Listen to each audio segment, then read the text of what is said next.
Hola, soy Mauricio José Schwartz y esto es El Rey va desnudo. Este canal comenzó hace alrededor de 11 años, hablando fundamentalmente de ateísmo, buscando que las personas que se descubren a sí mismas incapaces de creer en dioses no se sintieran tan solas y accedieran a una serie de datos, de información, de argumentos, de consideraciones que yo no encontraba en YouTube en español.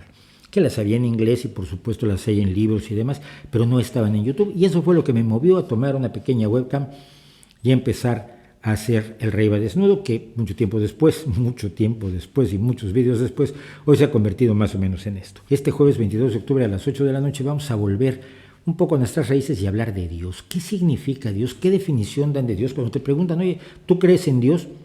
Dice uno, defíneme Dios, dime exactamente qué quieres decir con la palabra Dios y entonces yo te puedo contestar. Pero es que no hay una definición clara y las definiciones generalmente son distintas de acuerdo a los distintos creyentes a los que uno se acerque. Luego está el problema de que hay muchísimos dioses, todas las religiones suelen tener multitud de dioses, incluso el monoteísmo más famoso, que es el cristianismo, que tiene un solo Dios, pero viene en 3 capítulos, viene en 3 fascículos, Padre, Hijo y Espíritu Santo. Y si vamos a hablar de dioses, vamos a tener que hablar de sus clubes de fans, de las iglesias, de las religiones organizadas, de quienes toman muchas veces las enseñanzas y las trastornan, las trastocan, las distorsionan, las reinterpretan para sus propios intereses, y con resultados generalmente atroces.